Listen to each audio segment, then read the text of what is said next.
प्रयोजन प्रकट करने का अपराध मुझसे क्यों करवाते हैं भोलेनाथ?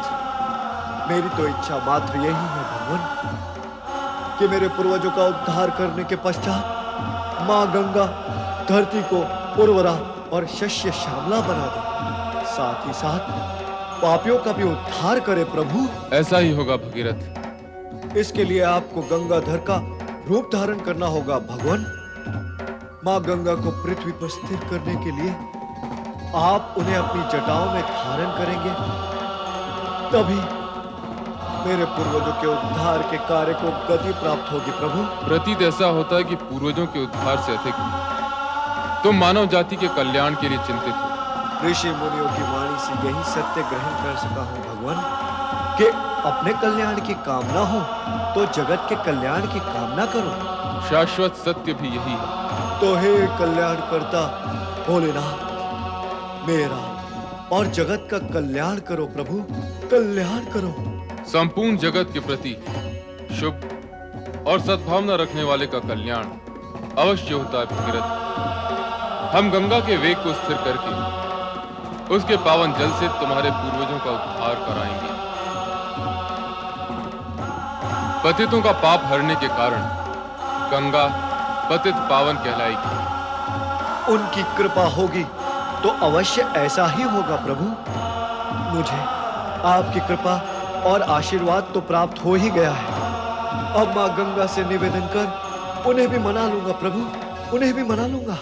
इस हेतु ब्रह्मा जी प्रयत्न कर रहे हैं। श्री हरि विष्णु से चर्चा के पश्चात उन्होंने गंगा को इस कल्याणकारी कार्य हेतु बुलाया है। तुम निश्चिंत रहो भगीरथ। प्रभु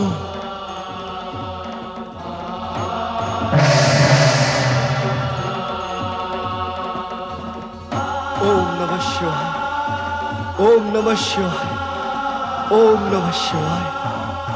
ओम नमो भगवते वासुदेवाय। आज्ञा करें श्री हरि, आपने बुलाया और मैं उपस्थित हूँ। मैंने तुम्हें एक विशेष प्रयोजन से बुलाया है। प्रयोजन विशेष हो अथवा साधारण, आपने स्मरण किया तो मुझे उपस्थित होना ही है। आपकी आज्ञा का पालन करना ही है। आज्ञाकारिता की ये पवित्र भावना आज्ञा सुनने के पश्चात भी बनी रहे तो सभी का कल्याण होगा। मेरे प्रति क्या आपको शंका है जगदीश्वर? क्या मैं आपकी आज्ञा की अवज्ञा कर सकती हूँ? तुम्हें पृथ्वी पर जाना होगा गंगा। बस यही है आपकी आज्ञा? इसी हेतु से आप विचार कर रहे थे? पृथ्वी पर तो सभी देवगण आते जाते रहते हैं, स्वयं आप भी तो मानव रूप धारण करने के लिए लालायित रहते हैं। हाँ, रहता हूँ, परंतु इस समय तुम्हें वहाँ एक विशेष प्रयोजन से भेजा जा रहा है। ये तो और भी प्रसन्नता का विषय है कि आप मुझे पृथ्वी पर किसी विशेष प्रयोजन से भेज रहे हैं। मैं आपकी आज्ञा का पालन करूंगी, पृथ्वी पर जाऊंगी, उद्देश्य पूर्ण होते ही लौट आऊंगी। नहीं नहीं गंगा, वहां जाकर पुनः यहाँ लौटने की संभावना और प्रावधान तुम्हारे लिए नहीं है। पुनः यहाँ लौटने की संभावना नहीं है, अर्थात मुझे सदा के लिए पृथ्वी पर वास करना होगा। आप मुझे अपने चरणों से सदा सदा के लिए वंचित करना चाहते हैं। मैं आपके श्री चरणों से वंचित हो जाऊं? क्यों? क्या अपराध किया है मैंने? किस अपराध का दंड आप मुझे देने के लिए इच्छुक हैं? शांत हो जाओ गंगा, शांत हो जाओ। शांति का बीज मेरे अंदर डालकर आप मुझे कैसे शांत कर पाएंगे? पृथ्वी पर सदा सदा वास करने की आपकी आज्ञा मेरे लिए शांति का नहीं, अशांति का कारण है जगदीश्वर। हमें विश्वास है गंगा कि स्थिति का पूर्ण ज्ञान हो जाने के पश्चात तुम अवश्य शांत हो जाओगी। अपने निराधार विश्वास को भ्रम का आधार देने की चेष्टा न करे जगदीश्वर। सदा सदा धरती पर वास करने की कल्पना मात्र से मेरा रोम रोम कांप रहा है। रोम तो अपराधियों का कांपता है गंगा। जगदीश्वर, कृपा करके आप मुझे मेरा वो अपराध बताइए जिसके दंड स्वरूप आप सदा सदा के लिए मुझे पृथ्वी लोक भेज देना चाहते हैं। गंगा, तुम ब्रह्मय हो, इसलिए पृथ्वी पर जाने को दंड मान बैठी हो। पृथ्वी पर जाना और वहां के प्राणियों के सुख दुख में भागीदार होना दंड नहीं, पुरस्कार है। और अभी अभी स्वयं ही तुमने ये स्वीकारा है कि मैं भी पृथ्वी पर जाने के लिए लालायित रहता हूं। अवश्य कहा है, किंतु स्थायी रूप से आप भी वहां कभी निवास करना नहीं चाहेंगे। लक्ष्य पूर्ण होने पर पुनः लौटना अवश्य होगा। यदि लौट कर आना है तो मुझे जाने में कोई आपत्ति नहीं, परंतु सदा सदा के लिए। तुम अकारण ही अशांत और उत्तेजित हो रही हो गंगे। वहां जाने का प्रयोजन ज्ञात होने के पश्चात तुम्हारी विचारधारा की दिशा पलट जाएगी। क्या ये भी आपका विश्वास है? यदि है तो कहिए, वह आपका प्रयोजन जिस धरती पर जाकर मुझे पूर्ण करना है। तो सुनो, एक दिन राजा सगर के 1000 पुत्र अश्वमेघ यज्ञ के घोड़े की सुरक्षा करते हुए दिग्विजय के लिए राज्य में भ्रमण कर रहे थे। तब राजा इंद्र ने उनका घोड़ा चुराकर कपिल मुनि के आश्रम में बांध दिया।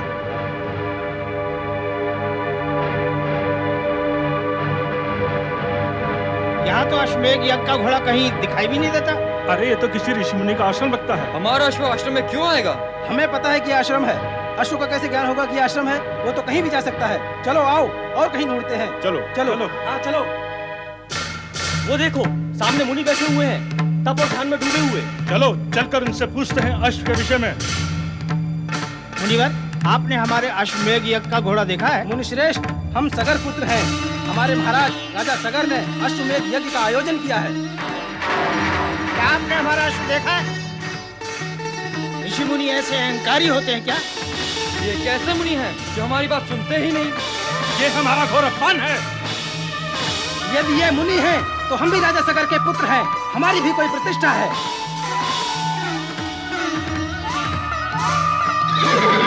अरे देखो देखो, वो रहा अश्वमेघ का घोड़ा। अच्छा, तो हमारा अश्व यहाँ बांध रखा है इस मुनि ने। ये मुनि नहीं, चोर है, चोर। ये ठग है, ठग। मुनि का ढोंग रचाकर ये चोर यहाँ ऐसे बैठा है जैसे पकड़ में नहीं आएगा। ये चोर है, ठग है, ढोंगी है। इस दुष्ट को दंड मिलना ही चाहिए।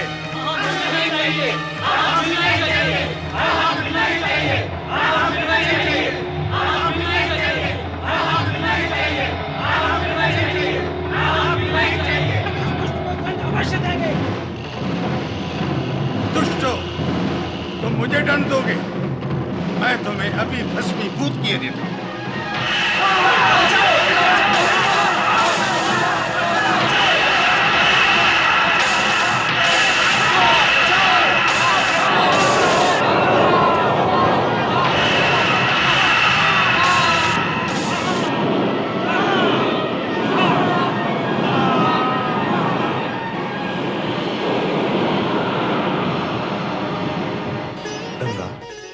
ये एक अत्यंत दुखदायी प्रश्न है कि राजा सगर ने अपने पुत्रों के उद्धार के लिए तपस्या करने का निश्चय किया और अपने पौत्र अंशुमान को यह आदेश दिया कि जब तक मां गंगा पृथ्वी पर प्रकट होकर हमारे पौत्रों का उद्धार न करें, तब तक ये तपस्या का कार्यक्रम चलता रहेगा। राजा सगर ने दिया ये आदेश? हाँ, तुम्हारी तपस्या में सगर, अंशुमान और राजा दिलीप ने भी इस कठिन कार्य में अपने प्राण समर्पित कर दिए। पितामह का आदेश और पूर्वजों का उद्धार करने के लिए भगीरथ ने अपनी कठोर तपस्या का प्रयत्न त्यागा नहीं। श्राप देने के पश्चात यही एक उपाय है उनके उद्धार का। समझी जगदीश्वर, समझी। भगीरथ के पूर्वजों के पाप की कालिद मुझे अपने तन से लगानी है। कुकर्म तो उन्होंने किए, उसकी पीड़ा वे भुगत रहे हैं, किंतु किस कारण आपने भगीरथ और कपिल मुनि ने ये व्यवस्था तय की कि मेरे ही स्पर्श से उनका उद्धार होगा? इसे विधि का विधान मानो गंगे। मान लेती हूँ, और इससे उनका उद्धार हो भी गया तो मेरा क्या होगा? मैं यहाँ से उज्जवल रूप लेकर जाऊं और पाप की कुरूपता लेकर लौटूं? मैं तो भूल ही गई थी आपने मेरे लिए लौटने का प्रावधान रखा ही नहीं। अपनी शक्ति और सामर्थ्य का इतना कम मूल्यांकन क्यों कर रही हो गंगा? क्या आकाशवासी गंगा की उज्ज्वलता का पक्ष इतना दुर्बल है कि पृथ्वीवासियों का पाप मिटाने से कलंकित और कुरूप हो जाएगा? उज्ज्वलता तो नष्ट होती ही है जगदीश्वर। क्या किसी का उद्धार करने से शक्ति और उज्ज्वलता नष्ट होती है? नहीं गंगा, नहीं। किसी का हित, कल्याण और उद्धार करने से शक्ति और उज्ज्वलता नष्ट नहीं होती, अपितु और अधिक बढ़ती है। चाहो तो प्रयोग करके देख लो। वैसे देवगण तो सदा से इसका प्रयोग करते आ रहे हैं। जो कुछ आप कह रहे हैं मैं उसे ही सत्य मानती हूँ। पृथ्वी पर जाकर भगीरथ के पूर्वजों को अपना स्पर्श देकर उनका उद्धार करके लौट आती हूँ। आपका प्रयोजन सिद्ध हो जाएगा, आज्ञा पालन करने का मेरा कार्य भी पूर्ण हो जाएगा।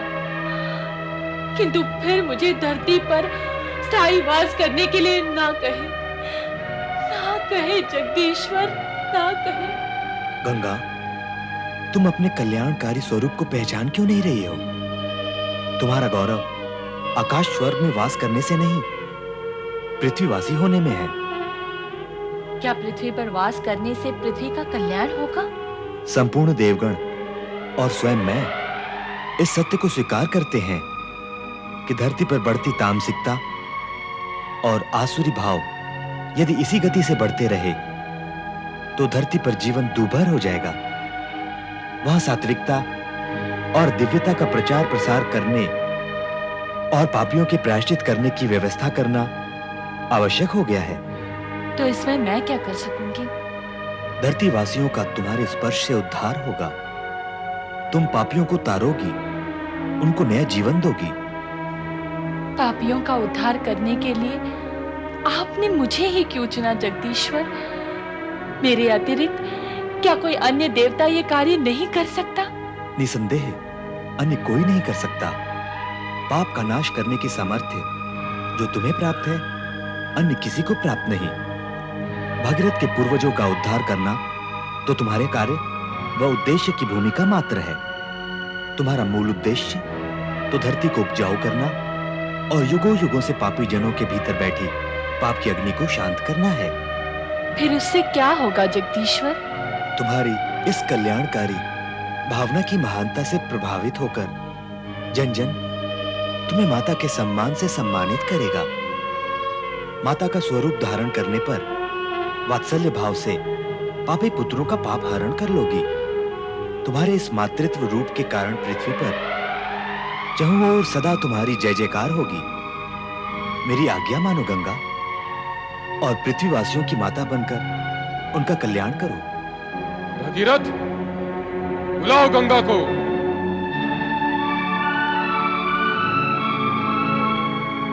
हे मां गंगे,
सुना तुमने?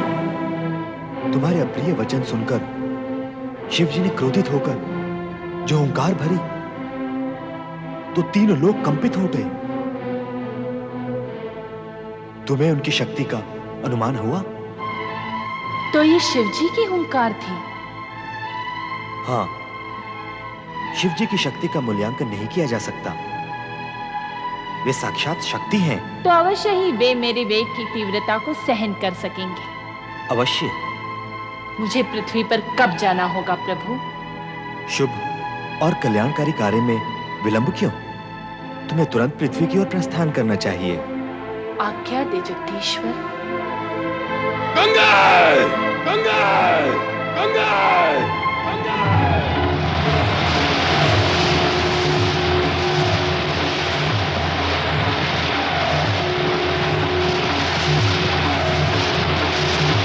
गंगा! गंगा!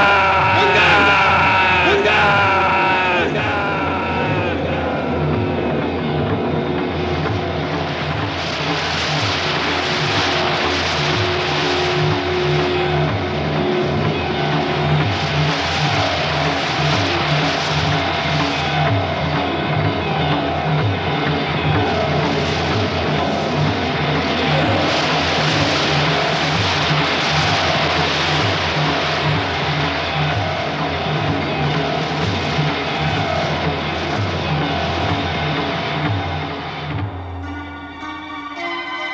तुम्हारा ये तीव्र वेग तुम्हारे अहंकार का परिचय दे रहा है गंगा। इसे नष्ट करना ही उचित होगा। अपनी शक्ति और वेग के अभिमान में अपना उद्देश्य भी भूल गई, तो अब पड़ी रहो सदा सदा के लिए मेरी जटाओं में। अभिमान टूटे तब तक वहीं विश्राम करो। वो कैसे होगा देवेश्वर? मेरा अभिमान तो तब नष्ट होता जब मैं आपके चरणों में गिरती अथवा गिरूं। देवेश्वर, मैं तो आपके मस्तक पर विराजमान हूं। मेरे तो गर्भ में वृद्धि हुई है। ये क्या अनर्थ हो गया भोलेनाथ? ये क्या अनर्थ हो गया? आपने तो मां गंगा को अपनी जटाओं में बांध लिया। उन्हें धरती पर प्रवाहित करे प्रभु, उन्हें धरती पर प्रवाहित करे।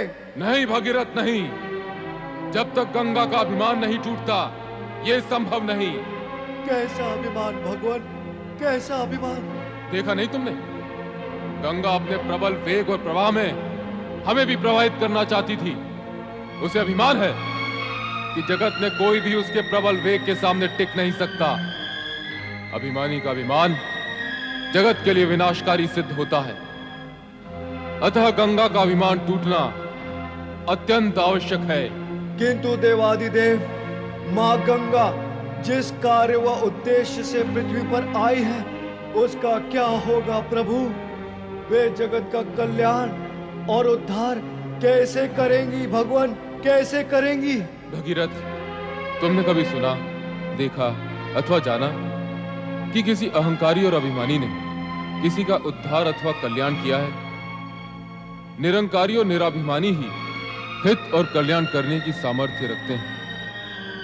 ये कार्य गंगा के वश में नहीं, वो तो अभिमानी है। पर देवाधिदेव, जब तक मां गंगा आपकी जटाओं से बाहर नहीं आ जाएंगी तब तक ये कैसे ज्ञात होगा प्रभु कि उनका अभिमान भंग हो चुका है? अधिक तर्क करने की आवश्यकता नहीं भगीरथ। शिव भगीरथ के साथ अधिक तर्क वितर्क में नहीं पड़ना चाहते थे, क्योंकि उन्हें ज्ञात था कि गंगा अभिमानी है। उसके इसी अभिमान को खंडित करने हेतु भगवान शिव ने उसे अपनी जटाओं में बांध लिया। जन कल्याण के लिए यह आवश्यक भी था, किंतु मां गंगा के पृथ्वी पर अवतरित न होने से भगीरथ के साथ साथ परमपिता ब्रह्मा भी दुविधा में घिर गए। भगीरथ का उद्देश्य असफल होता देख इस समस्या के निराकरण हेतु ब्रह्मदेव श्री हरि विष्णु के समक्ष बैकुंठ में पधारे। क्या आपको लगता है कि देवादिदेव मेरे कहने से मान जाएंगे और गंगा को मुक्त कर देंगे? मेरा विश्वास तो यही कहता है श्री हरि कि गंगा आपके चरणों से विलग होकर अहंकारी हो गई। इसी कारण शिव जी ने उसे अपनी जटाओं में बांध लिया है। आप मुस्कुरा रहे हैं? आप तो जग के सृष्टा हैं और ये सत्य भी जानते हैं कि अहंकारी न तो किसी का उद्धार कर सकते हैं और न ही किसी का कल्याण। फिर भी गंगा को उद्धार कार्य के लिए पृथ्वी पर भेजा। पृथ्वी के लिए प्रस्थान तक गंगा में किंचित मात्र भी अहंकार नहीं था, किंतु शिवजी की जटाओं में पहुंचते पहुंचते उसका अहंकार जाग उठा। मेरे चरणों में वास करने वाली गंगा क्या अभिमानी हो सकती है? जो कुछ उसने किया और जिसका वो परिणाम भुगत रही है, उससे तो यही सिद्ध होता है कि उसने कुछ नहीं किया ब्रह्मदेव। मेरे चरणों से विलग होने के पश्चात और धरती के तल पर अवतरित होने से पूर्व शिव जी के मस्तक पर विराम करने का सौभाग्य और पूर्ण लाभ उठाने के लिए ललायित थी, ताकि पृथ्वीवासियों को पवित्र कर सके। गंगाधर और गंगेश्वर से गौरवान्वित होने वाले शिव जी के नाम में अपना योगदान करने के लिए उसने अहंकारी होने की लीला रचाई है। निरंकारी होकर ही तो कल्याणकारी हो सकती है। जिस सत्य का उद्घाटन आपने किया है, उससे शिवजी तो परिचित नहीं है। चलें उनके पास। शंकर, हे भोलेनाथ, आपने तो मुझे वरदान भी दिया था और कृपादान भी, फिर अब मैं आपकी अप्रसन्नता के कारण दुविधा में क्यों हूं भगवान? मुझ पर दया करो देवादिदेव, कृपा करो। ओम नमः शिवाय। ओम नमः शिवाय।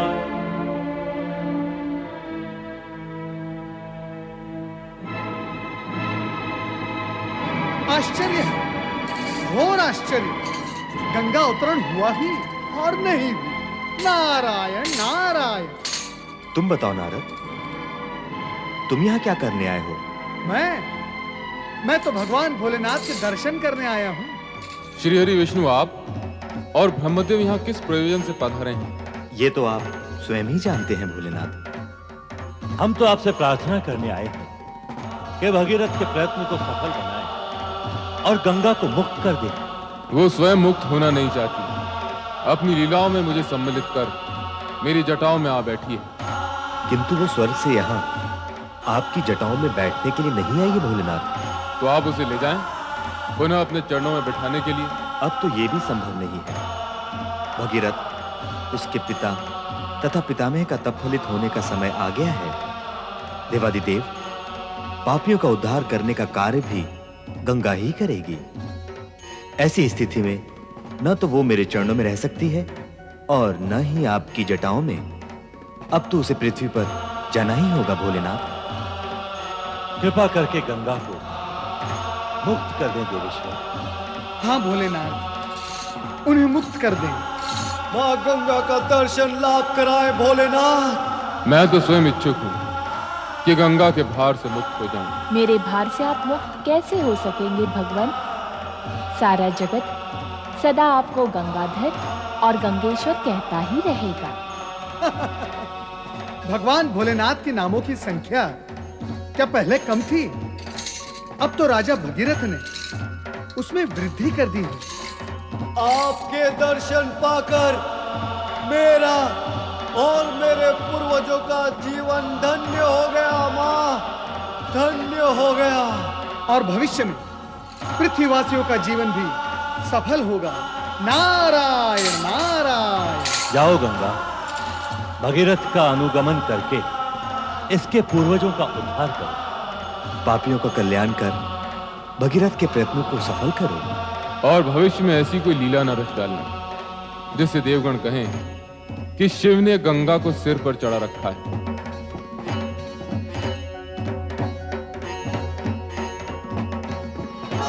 मैं तुम्हें मुक्त करता हूं।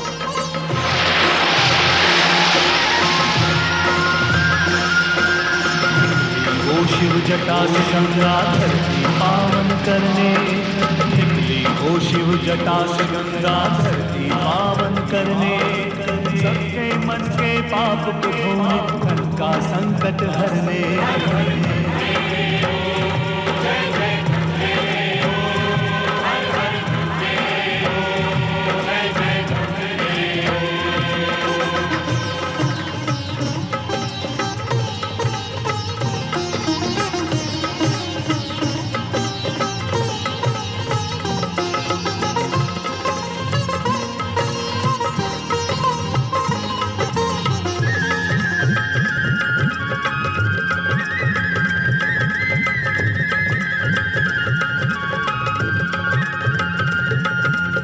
भगीरथ पूर्वज की मुक्ति तो माध्यम थी बस केवल, मूल कार्य था युगो युगो तक जग को करना निर्मल।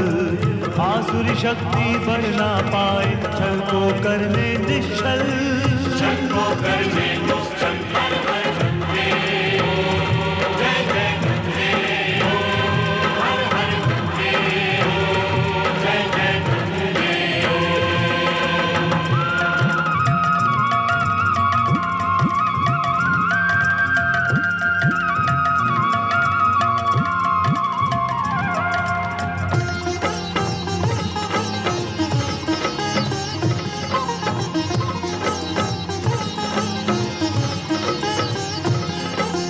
सर्वप्रथम गौमुख से चल के हरिद्वार में आई, आगे फिर प्रयाग के तट की शोभा आन बढ़ाई।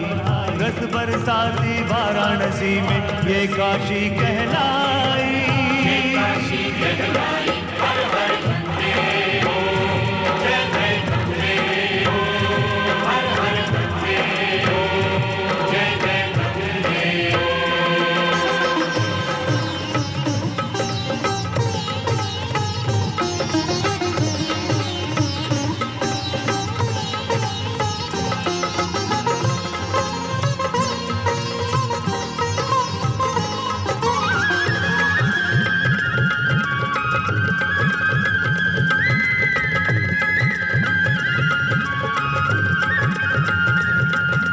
श्रद्धा भाव से जो भी प्राणी गंगा स्नान करे, गंगा माँ की महिमा गाए इसका ध्यान करे।